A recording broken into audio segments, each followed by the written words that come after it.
The United Nations attempt to seek justice for those killed in the crash of MH17 ran into a roadblock. Russia pledged to veto the UN Security Council draft resolution, and it did just that. The measure called for a criminal tribunal to prosecute anyone found responsible for the Malaysia Airlines crash. CCTV's Li Tan has the story. I invite all present to stand as we remember those victims.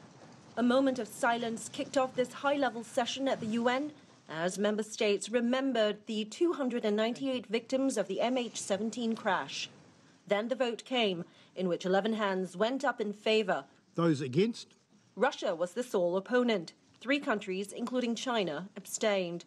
Russia's veto and its apparent reluctance to negotiate have raised further questions and accusations that pro-Russian rebels were involved or responsible in the downing of the plane, which Russia has consistently denied. Moscow, which has instead proposed a separate international investigation, also criticized this resolution's attempt to characterize the crash as a threat to international peace and security. The draft, which was submitted for voting today, was deprived of any legal basis or any precedent. We have repeatedly explained this to our colleagues and we called upon them to consider alternatives. However, the sponsors of the draft refused to act in spirit of cooperation, submitted it for a vote, knowing in advance that this would not lead to a positive result. Malaysia, which spearheaded the resolution with Australia, Belgium, the Netherlands and Ukraine, expressed dismay.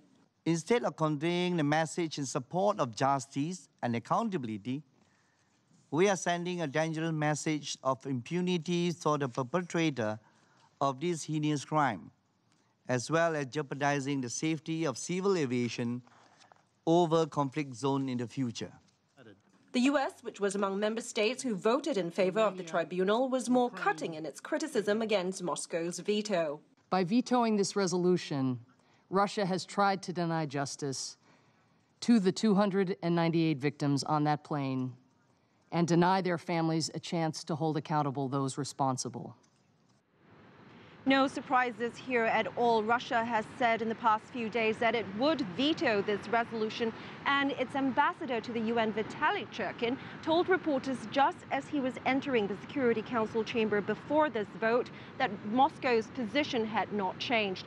So this was a major setback, but not an unexpected one. Mike?